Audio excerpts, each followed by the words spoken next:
कहानी की शुरुआत एक छोटी बच्ची को दिखाते हुए होती है जो एक चिट्ठी पर कुछ लिख रही थी, जिसमें वो लिखती है कि अब वो कभी नहीं बदलेगी और ना ही कभी बड़ी होगी। इतना लिखने के बाद वो अपने घर से बाहर आकर खड़ी हो जाती है और सूरज निकलने का इंतजार करती है। लेकिन जैसे ही वो ऊपर की तरफ देखती है तो उसकी आंखें हमें पीली दिखाई देती है। असल में वो बच्ची एक वैम्पायर थी। अब जैसे ही सूरज निकलता है और सूरज की रोशनी उस बच्ची पर पड़ती है तो उसका पूरा शरीर जलने लगता है, जिससे वो मर जाती है। इसके बाद हम देखते हैं कि दिन के समय पूरी दुनिया में कोई भी इंसान दिखाई नहीं देता है और पूरी दुनिया एक खाली जगह बन जाती है। अब ऐसा इसलिए हुआ क्योंकि 10 साल पहले एक इन्फेक्टेड चमगादड़ की वजह से पूरी दुनिया में प्लेग जैसी खतरनाक बीमारी फैल गई थी, जिससे ज्यादातर इंसान वैम्पायर्स बन चुके थे, जो अपनी भूख मिटाने के लिए इंसानों का शिकार करके उनका खून पीते थे, जिस वजह से पूरी दुनिया में इंसानों की पॉपुलेशन बड़ी तेजी से कम होने लगी और धरती पर सिर्फ 5% ही इंसान रह गए और बाकी सब वैम्पायर बन गए। अब क्योंकि वैम्पायर्स इंसानों का खून पीकर ही जिंदा रहते थे,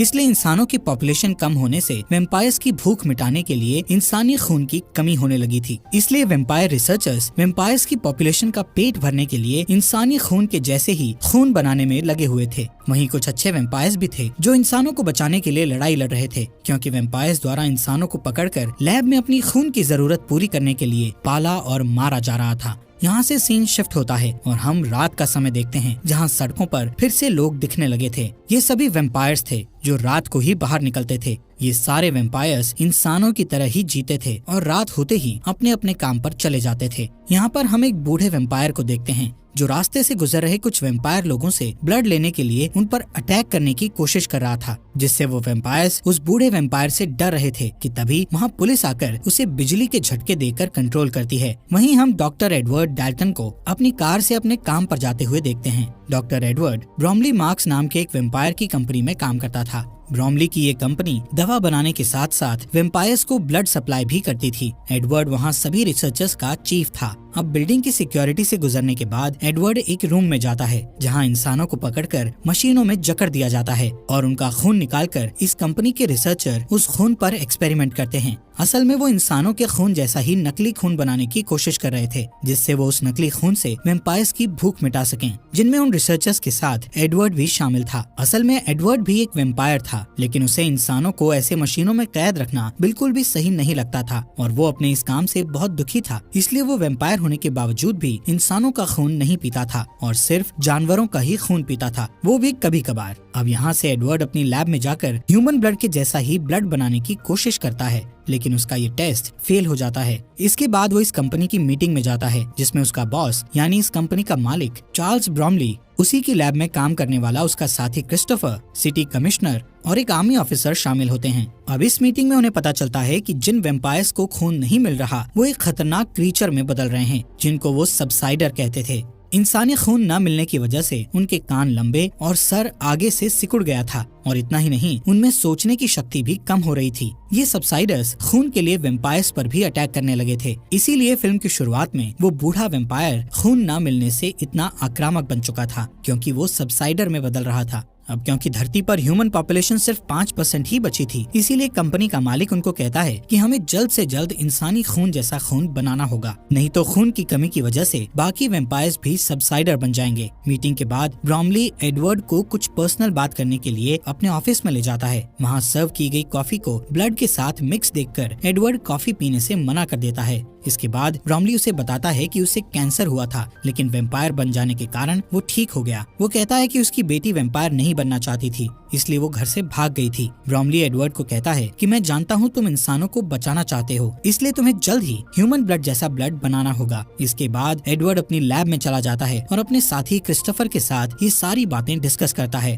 क्रिस्टोफर उसे हिचकिचाते हुए बताता है कि एक बंदर पर टेस्ट कर रहा हूँ और इस टेस्ट को आगे बढ़ाने के लिए मुझे कुछ और टेस्ट करने होंगे, जिससे शायद हम ब्लड बना सकें। कुछ समय बाद रिसर्चर एक कैदी पर टेस्ट शुरू करते हैं। वहीं ब्रोमली और कुछ ऑफिसर्स विंडो से इस टेस्ट को होता देख रहे थे। एडवर्ड उस इंसान के बॉडी में ब्लड का सब्स्टिट्यूट डालता है, जिससे पहले वो इंसान थोड़ा अच्छा महसूस करता है, लेकिन बाद में जब पूरा सब्स्टिट्यूट बॉडी में चला जाता है तो वो उल्टी करने लगता है और उसकी बॉडी चेंज होने लगती है और शरीर में छाले पड़ने लगते हैं। रिसर्चर उसे तुरंत पकड़ लेते हैं और एपिमोन नाम की दवा इंजेक्शन के जरिए उसकी बॉडी में डालते हैं, जिससे उसका हिलना बंद हो जाता है और बॉडी पहले जैसी हो जाती है। लेकिन इसके तुरंत बाद उसकी पूरी बॉडी एक्सप्लोड हो जाती है। उस रात एडवर्ड लैब से घर चला जाता है और रास्ते में अपनी कार में न्यूज देख रहा होता है, जिसमें ब्लड की रैशनिंग से होने वाले दंगों के बारे में बताया जाता है। यानी वैम्पायर लोग ब्लड कम दिए जाने की वजह से दंगा करने लगे थे। इसी बीच एडवर्ड के कान खुजलाने लगते हैं और वो आईने में अपने कानों को देखने लगता है, जो लंबे और पॉइंटेड होने लगे थे। इस बीच ध्यान बंटने की वजह से वो सामने आने वाली कार को नहीं देख पाता है, जिससे लास्ट मोमेंट में उसे कार घुमाकर रोकना पड़ता है।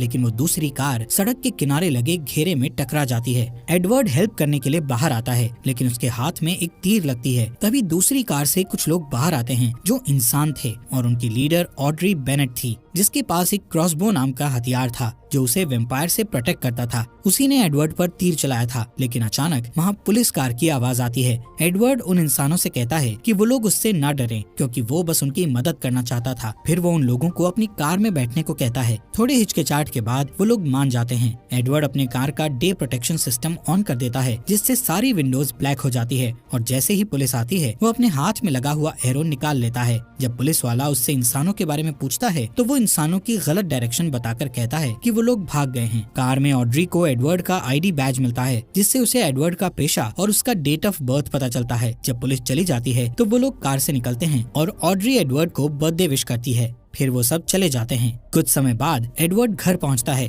और तभी सारे वैम्पायर्स के लिए एक अनाउंसमेंट होती है जो सनराइज के लिए वार्निंग देती है। एडवर्ड घर पहुंचकर डिनर करता है और फिर अपने प्लांट्स की देखभाल करने लगता है। अचानक उसके घर में उसका भाई फ्रैंकी डेल्टन आता है, जो आर्मी में होने की वजह से महीनों से उससे नहीं मिला था। फ्रैंकी एडवर्ड से बर्थडे पार्टी देने के लिए कहता है। इस पर एडवर्ड कहता है कि वो अब 35 साल का हो गया है। फिर फ्रैंकी कहता है कि उन्हें बर्थडे सेलिब्रेट करना चाहिए और उसके लिए वो 100% प्योर इंसान के ब्लड की महंगी बोतल लेकर आया था। वो 2 ग्लास में ब्लड डालता है और अपने भाई को पिग का ब्लड पीने की बात पर चिढ़ाता है, लेकिन एडवर्ड ब्लड पीने से मना कर देता है और इस बात पर फ्रैंकी को गुस्सा आ जाता है और दोनों में बहस शुरू हो जाती है। फ्रैंकी कहता है कि एडवर्ड इंसान के ब्लड को हाथ नहीं लगाता है, लेकिन अभी भी उसी कंपनी के लिए काम करता है जो अपने फायदे के लिए इंसानों को पालते और मारते हैं। इस पर एडवर्ड कहता है कि ब्लड का सब्स्टिट्यूट तलाशने के लिए उसे ये बुरा काम करना जरूरी है, लेकिन वो फ्रैंकी से भी नाराजगी जाहिर करता है क्योंकि वो आर्मी के लिए इंसानों का शिकार करता है। फिर अचानक एडवर्ड ब्लड की बोतल को उठाकर सारा ब्लड ड्रेन में डालने लगता है कि तभी फ्रैंकी बोतल उसके हाथ से लेकर दीवार में मार देता है। इसके बाद फ्रैंकी जाने की कोशिश करता है, लेकिन एक सबसाइडर उसके रास्ते में आ जाता है और वो नहीं जा पाता। वो क्रीचर किचन में जाता है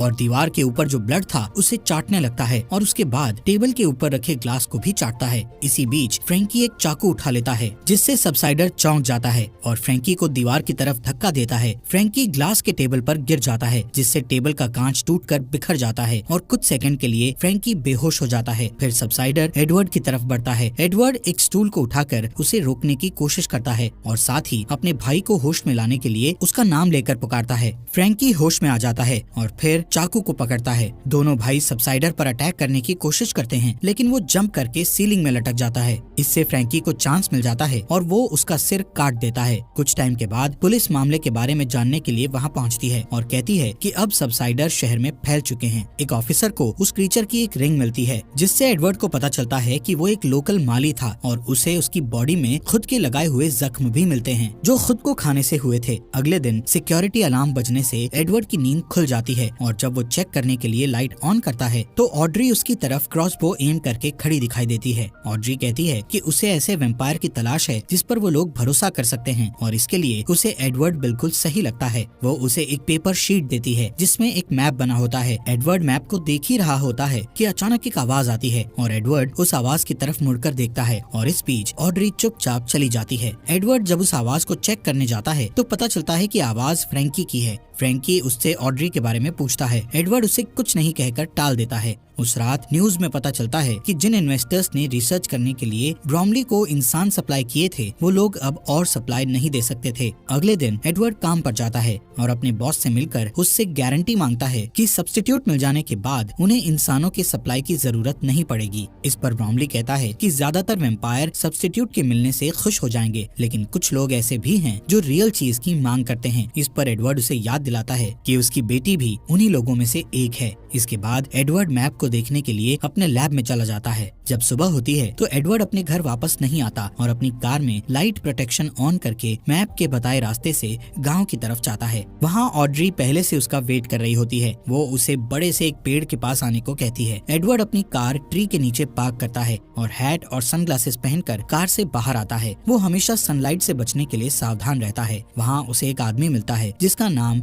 लियोनल एल्विस कॉर्मैक था। वो आदमी एक वैम्पायर था जो अब इंसान बन चुका था। एडवर्ड उससे जानना चाहता था कि वो इंसान कैसे बना, लेकिन ऑड्री को पास आता देखकर वो चुप हो जाता है। वो देखता है कि फ्रैंकी ने उसे गन पॉइंट पर रखा था। एडवर्ड उसे रोकने की कोशिश करता है लेकिन वो नहीं मानता और उसे बताता है कि आर्मी की टीम भी आने वाली है। ये सुनकर ऑड्री फ्रैंकी को रोशनी की तरफ धकेलती है और सब जल्दी से एडवर्ड की कार में बैठ जाते हैं। तब तक सोल्जर वहाँ पहुँचकर उन पर फायर करना स्टार्ट कर देते हैं और लियोनेल की गाड़ी भी बर्बाद कर देते हैं। सोल्जर उनका पीछा करते हैं और गोलियां भी चलाते हैं, जिससे कार के डे प्रोटेक्टर में छेद हो जाता है। पहले ऑड्री उसे अपने हाथ से कवर करके मैनेज कर लेती है, लेकिन होल ज्यादा हो जाने के कारण कैमरा भी खराब हो जाता है और एडवर्ड आगे नहीं देख पाता है। फिर लियोनेल ड्राइविंग सीट पर बैठ जाता है ताकि वो रोड को एक होल से देख पाए और एडवर्ड लाइट से छुप जाता है। जब वो लोग कमजोर ब्रिज पर पहुंचते हैं तो लियोनेल बहुत तेजी से ड्राइविंग करके ब्रिज को क्रॉस कर लेता है, जबकि आर्मी ट्रक हैवी होने के कारण ब्रिज टूट जाता है और ट्रक ब्लास्ट हो जाती है और बाकी के लोग पीछे रह जाते हैं। रात होने के बाद वो लोग कार को नदी के पास पार्क करते हैं और लियोनेल एडवर्ड को बताता है कि वो कार में डेलाइट मॉडिफिकेशन लगाने का काम करता था, जो सूरज की रोशनी से कार के अंदर बैठे लोगों को बचाता है और कार में इस तरह के सिस्टम लगाने वाली पहली शॉप उसी की थी। लियोनेल कहता है वेम्पायर्स के लिए दिन में कार चलाना बहुत अमेजिंग होता है क्योंकि दिन के समय सड़कें खाली होती थी, लेकिन इसमें रिस्क भी था क्योंकि एक तो सूरज की रोशनी में दिखाई नहीं देता और दूसरा उन्हें अपने शरीर को भी सूरज की रोशनी से बचाना होता है और इस चक्कर में एक्सीडेंट होने का डर रहता है। और लियोनेल के साथ भी वही हुआ था।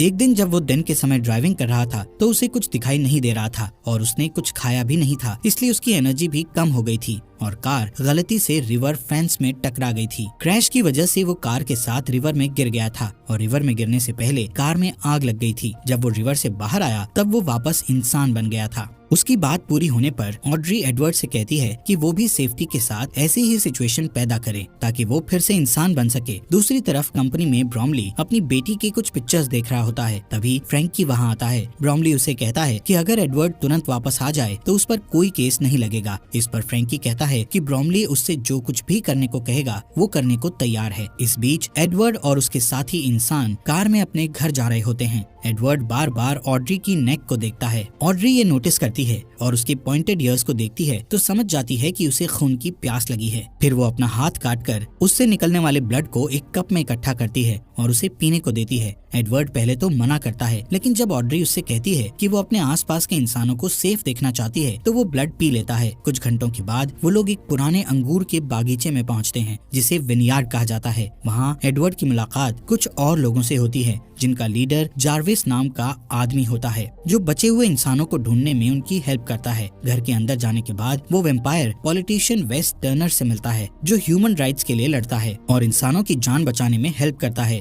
उधर कंपनी में ब्रॉमली देखता है कि उसकी मशीन इंसानों से खाली हो चुकी है और अब वहाँ कोई इंसान नहीं बचा था। रिसर्चर एक ह्यूमन बॉडी को निकाल के लाते हैं जिसमें से पूरा ब्लड निकाला जा चुका था और अब वो किसी काम का नहीं रहा था। यहाँ सीन शिफ्ट होता है और मेट्रो स्टेशन पर एक कॉफी शॉप को दिखाया जाता है जहाँ एक आदमी शिकायत करता है कि उसकी कॉफी में ब्लड नहीं है। इस पर वहाँ काम करने वाली औरत कहती है कि उसे कॉफी में सिर्फ 5% ब्लड मिलाने का ऑर्डर है, लेकिन वो आदमी नहीं मानता और एक ब्लड बैग चुरा लेता है और जब वो उसे पीने के लिए खोलने की कोशिश करता है तो ब्लड चारों तरफ बिखर जाता है जिससे आसपास जमा सभी लोग ब्लड पीने के लिए पागल हो जाते हैं और हंगामा करने लगते हैं। ये देखकर पुलिस वाले वहाँ आते हैं और उन्हें बिजली के झटके देते हैं। अगले दिन विनयार्ड में एडवर्ड एक टेस्ट करने के लिए लियोनेल से कुछ ब्लड लेता है और उससे उस दिन के बारे में बात करता है जब वो इंसान बना था। एडवर्ड को लगता है कि सूरज की रोशनी से होने वाली जलन को कंट्रोल करने के लिए ब्लड के सब्स्टिट्यूट का टेस्ट बॉडी के अंदर ही किया जा सकता है। कुछ घंटे काम करने के बाद जब वो ब्रेक लेने के लिए लैब से बाहर जाता है तो ज्यादातर इंसान उससे दूर हो जाते हैं क्योंकि वो एक वैम्पायर था। फिर ऑड्री वहाँ आती है और उसे कहती है कि सबको उससे डर लगता है, लेकिन उसे विश्वास है कि वो उनकी हेल्प कर सकता है। एडवर्ड कहता है कि वो वैम्पायर नहीं बनना चाहता था, लेकिन फ्रैंकी ने उसे धोखे से वैम्पायर बना दिया था। फिर एडवर्ड नोटिस करता है कि वहाँ बड़े बड़े टैंक्स थे जिनमें अंगूर को खमीर करके शराब बनाई जाती थी। ऑड्री कहती है कि वो सारे टैंक्स एयर टाइट हैं। फिर वो दोनों उसे देखने के लिए उसके नीचे जाते हैं। टैंक में एयर निकालने वाली मशीन लगी थी जो टैंक के अंदर की हवा को तेजी से बाहर निकाल रही थी। ये देखकर एडवर्ड को लगता है कि वो लोग उसका इस्तेमाल आग बुझाने के लिए कर सकते थे। फिर वो लोग अपने एक्सपेरिमेंट पर काम करना शुरू करते हैं। इस बीच आधी रात को जार्विस का ग्रुप बचे हुए इंसानों को विनयार्ड लेकर जा रहा होता है, जिसमें ब्रोमली की बेटी एलिसन भी थी। तभी उसकी कार के टायर पर कोई शूट करता है, जिससे कार को रोकना पड़ता है। वो लोग अपना हथियार लेकर कार से बाहर निकलते हैं, लेकिन आर्मी उन्हें चारों तरफ से घेर लेती है और थोड़ी देर तक फाइट करने के बाद सारे इंसान हार जाते हैं।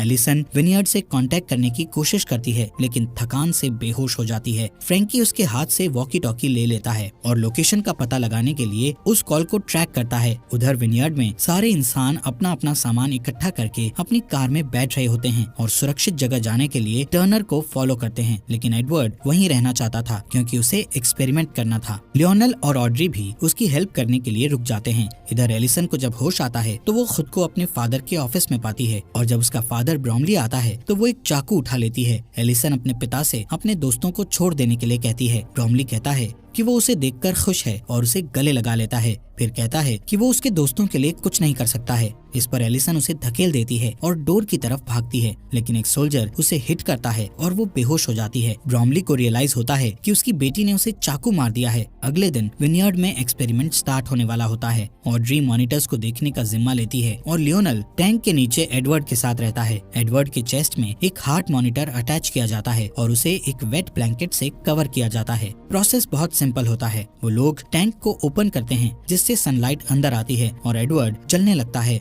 और उसके बाद वो लोग एयर एक्सट्रैक्टर यानी हवा निकालने वाली मशीन को यूज करके आग को बुझा देते हैं। पहले 2 बार में उनकी कोशिश फेल हो जाती है, लेकिन तीसरी बार में वो लोग एडवर्ड को लंबे समय तक जलने देते हैं और इस बार उनका टेस्ट कामयाब हो जाता है और एडवर्ड इंसान बन जाता है। वो लोग बहुत खुश होते हैं, लेकिन तभी आर्मी आ जाती है और वो लोग बचने के लिए शराब के बैरल में छुप जाते हैं। दूसरी तरफ कंपनी में फ्रैंकी ब्रोमली के पास जाता है जिसका इलाज चल रहा था। ब्रोमली फ्रैंकी से अपनी बेटी के लिए कुछ करने को कहता है और फ्रैंकी एलिसन को देखने के लिए चला जाता है। एलिसन अभी भी वैम्पायर नहीं बनना चाहती थी, लेकिन फ्रैंकी उसे अपने दांतों से काट लेता है ताकि वो वैम्पायर बन जाए। इधर विनयार्ड में तीनों इंसान अपने छुपने की जगह से निकलते हैं। एडवर्ड बाहर जाता है और पहली बार सनलाइट जब उसकी स्किन को टच करती है तो उसे बहुत अच्छा लगता है। लियोनल अपनी पुरानी कार निकालता है। इस बीच कंपनी में ब्रोमली अपनी खाली मशीन को देखने के बाद अपनी बेटी से मिलने जाता है। एलिसन को पीने के लिए ब्लड दिया जाता है, लेकिन वो ब्लड नहीं पीती। ब्रोमली उसके पास जाता है और देखता है कि वो खुद को अपने दांतों से काट रही थी, जिससे वो इन्फेक्टेड हो गई थी। फिर वो अपने फादर पर अटैक करती है और सारी चीजों के लिए उसे ब्लेम करती है। तब एलिसन को वहाँ से हटा दिया जाता है और हर जगह सैनिक कानून लागू कर दिया जाता है, जिसके बाद वो लोग सड़कों पर सबसाइडर से फ्रीली लड़ सकते थे। इस दौरान ऑड्री, एडवर्ड और लियोनल टर्नर के केबिन में आते हैं, जहां वो देखते हैं कि सारे इंसान मर चुके हैं। ऑड्री को लगता है कि अब कोई उम्मीद नहीं बची, लेकिन एडवर्ड कहता है कि वो किसी को जानता है जो उनकी मदद कर सकता है। इस बीच क्रिस्टोफर को लैब में दिखाया जाता है जो अभी भी एक्सपेरिमेंट कर रहा था। उधर आर्मी सबसाइडर्स को घसीटकर सनलाइट में मरने के लिए लेकर जा रही होती है और एलिसन भी उनमें से एक होती है। उसे मरता देखकर फ्रैंकी को अपनी गलती का एहसास होता है। उस रात क्रिस्टोफर अपने घर आता है तो एडवर्ड ऑड्री और लियोनल को अपने लिए वेट करते हुए देखता है। एडवर्ड उससे कहता है कि उसके पास एक सोल्यूशन है जो सब्स्टिट्यूट से बेटर है और उसे हेल्प करने के लिए कहता है। उनकी बातचीत फोन रिंग होने की वजह से रुक जाती है। क्रिस्टोफर कॉल रिसीव करने के लिए चला जाता है। जब उसे आने में लेट हो जाता है तो सबको शक होता है और ऑड्री चेक करने उसके पीछे जाती है। एडवर्ड और लियोनल उसके कोट को चेक करते हैं। यहाँ पता चलता है कि क्रिस्टोफर ने अपना फोन शुरुआत से कंपनी के साथ कॉल पर रखा हुआ था और कंपनी के सभी लोग जान गए थे कि एडवर्ड और उसके साथी कहाँ हैं। अचानक वहाँ आर्मी आ जाती है और फाइट में ऑड्री बेहोश हो जाती है और उसे पकड़ लिया जाता है। लियोनल और एडवर्ड रोड पर बनी हुई टनल के जरिए वहाँ से बच निकलते हैं और एक पुरानी सुनसान बिल्डिंग में छुपने का फैसला करते हैं, लेकिन वहाँ एक सबसाइडर उन पर अटैक कर देता है। तभी फ्रैंकी वहाँ आ जाता है और उस क्रीचर को शूट कर देता है। वो नोटिस करता है कि उसका भाई इंसान बन गया है ये देखकर फ्रैंकी कहता है कि उसने एडवर्ड को इसलिए वैम्पायर बनाया था क्योंकि वो उसे मरता हुआ नहीं देखना चाहता था। वो अपनी गलती के लिए माफी मांगता है और अब उनकी हेल्प करना चाहता है, लेकिन जब लियोनल पास आता है तो फ्रैंकी को खून पीने की तलब होती है और वो उसे काटने के लिए उस पर जंप कर देता है। एडवर्ड उसे पकड़ लेता है और उसे धक्का देकर लियोनल से दूर कर देता है और उसे शूट करने ही वाला होता है, लेकिन कुछ नोटिस करके रुक जाता है। कुछ समय बाद एडवर्ड कंपनी की बिल्डिंग में एंटर करता है और अपने सारे अलार्म ऑफ कर देता है। सिक्योरिटी उसे पकड़ के ब्रॉमली के ऑफिस ले जाती है। वहाँ वो देखता है कि ब्रॉमली ऑड्री का हाथ काट कर उसका ब्लड पी रहा था। एडवर्ड कहता है कि वो सारी बातों के लिए दुखी है और फिर से वैम्पायर बनना चाहता है। उसकी बात सुनकर ऑड्री को लगता है कि एडवर्ड उसे धोखा दे रहा है और वो अपसेट हो जाती है, पर ब्रॉमली कहता है कि अब उसे सब्स्टिट्यूट मिल गया है